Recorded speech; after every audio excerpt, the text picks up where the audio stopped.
Good afternoon, everyone, and welcome back to the Suburban Rifleman.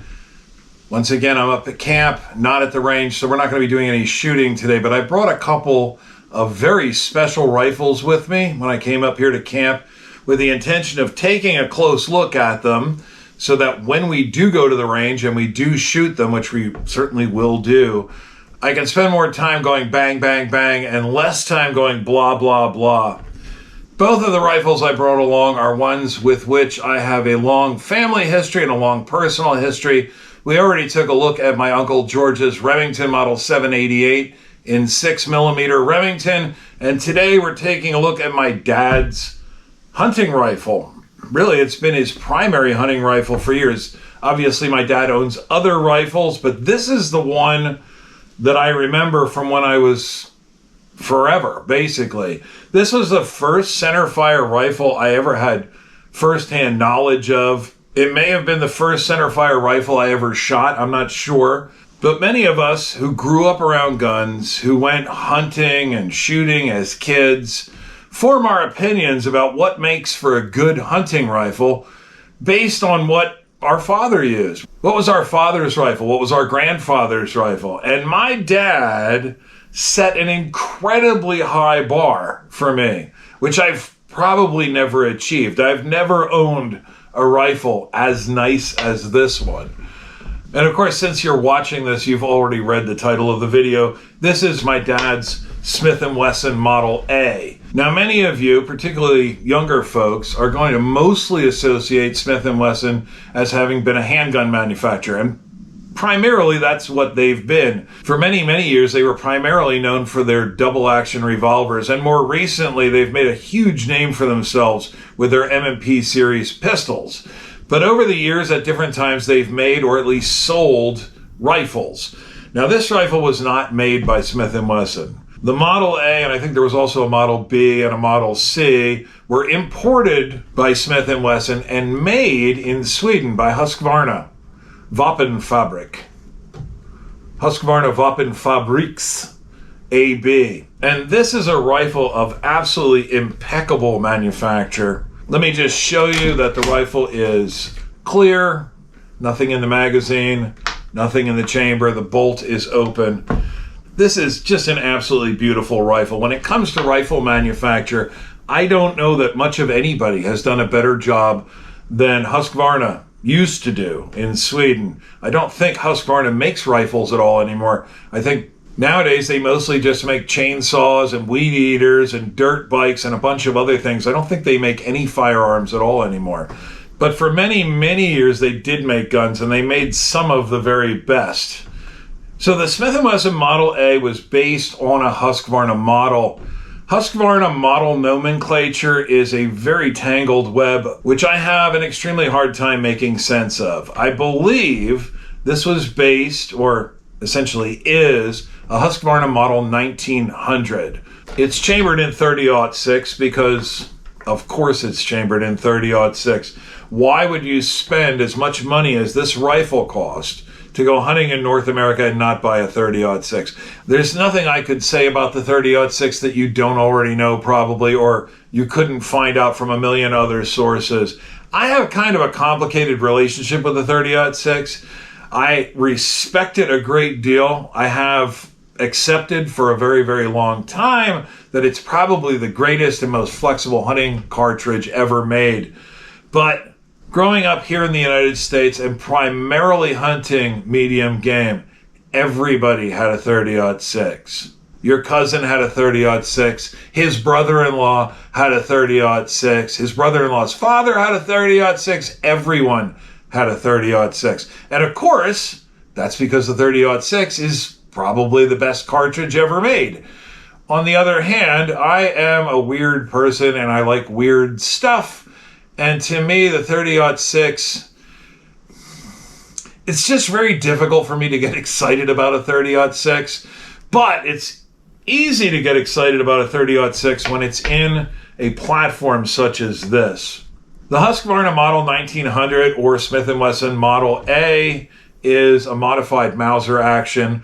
Older Husqvarna models had a Mauser 98 style non-rotating claw extractor. They had a Mauser 98 style wing safety on the bolt shroud here. This is somewhat modified. This was a fairly new model when this came out, when my dad bought this in 1972. Husqvarna had only a few years earlier changed over to these push feed type bolts with a fully enclosed bolt head, an internal spring-loaded extractor, and a spring-loaded button-type ejector, very similar to the Remington Model 700. But whereas in 1964, Winchester went from all of those same features to a much more simplified design like this as a cost-saving feature, I think Husqvarna did this because they certainly weren't trying to save on cost. I think Husqvarna did this for smoothness of action. This has one of the smoothest bolts I have ever felt. It just rides like silk. It's perfectly machined. The bolt has virtually no wobble.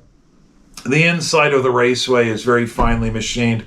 The outside of the bolt is very finely machined, and it's jeweled with all of these little machining marks on it, which in part make the outside of the bolt very, very beautiful, but they actually serve a purpose. All of those swirly machine marks make the bolt ride very, very smoothly, or help an already smooth bolt to ride even more smoothly. I can remember in the early 1990s when I was in my early 20s and just getting into buying guns myself, I went to a small independent gun shop. This guy had his shop in his garage behind his house, and among other things, he was a Tikka dealer. And one time when I was in there, he told me to pick up this Tikka T3 off of the rack and work the bolt. And he said, "Isn't that really, really smooth?" And I said, "Yeah, it's fairly smooth." And he said, "What are you talking about? That's incredibly smooth." And I was like, because I had been working the bolt on this rifle as a kid. And again, this rifle sets a really, really high bar. Now, shortly before our trip to South Africa in 2012, my dad took that original Japanese Tasco scope off, took off the aluminum weaver mounts, and replaced them with this steel loop-holed dovetail base, loop-holed dovetail rings, and mounted this Burris Signature Select 3 to 10 by 40 scope. The Burris Signature Select is one of their premium models made in the USA instead of being made in the Philippines. I've owned a lot of Burris scopes. Even their Philippine models tend to be very, very good, but this is an exceptionally good scope. It's a little bit beat up. We covered a lot of really rough road in South Africa. So the styling of this rifle is very much a product of its time. So as I said, my dad bought this new in 1972. And as a result, it has a stock design, which was very, very stylish at the time. This is what I would refer to as a California style stock. It's clearly very influenced by Weatherby styling. You've got a Monte Carlo comb on the butt with a raised cheek piece. You've got panels of skip line checkering or basket weave checkering, which was very stylish at the time. You've got a simple black butt cap with a white line spacer. You've got a grip cap with a white line spacer. And you've got a contrasting forearm tip with a white line spacer. The stock is made from blonde California style walnut. And I would assume that this contrasting forearm tip is made from rosewood. So not exactly what you'd see on new rifles today, but I think this styling is very cool. I hear people criticize white line spacers and say that they're garish or whatever, but very much a product of the times. You wouldn't look at a 69 Coupe de Ville convertible and go, ew, tail fins? You have to have the same mentality when you look at a rifle like this. The styling is a bit dated, but it's beautifully, beautifully executed. I could probably do without the super high luster polyurethane finish on here. These tend to be fairly fragile, and this one's gotten chipped up a bit over the years, but I also wouldn't refinish this stock. This is what it's supposed to be, and anything you would do to this rifle would adversely affect its value. So just a really, really cool rifle, and probably the greatest cartridge of all time. Beautifully executed, a mechanical work of perfection. The bottom metal is cast aluminum. We've got a spring-loaded floor plate for the magazine. The trigger on this is probably 3 pounds or so. Very clean break. Just an outstanding rifle. My dad is making noise, even though he's 85 years old now. My dad's making noise about going back to South Africa with me when I go back in May of 2026, which would be super cool. He did take this rifle with him last time, but this rifle's pretty heavy, and it is in 30-06, which is not a light recoiling cartridge. So I don't know if he'll take this rifle with him again. As I mentioned in the last video, I am planning on taking my uncle's Remington Model 788 in 6mm Remington with me when I go to South Africa. That rifle is not heavy and it doesn't kick much, so maybe we'll just share a rifle, but only my old man can make up that decision. He might want to take this rifle back to South Africa.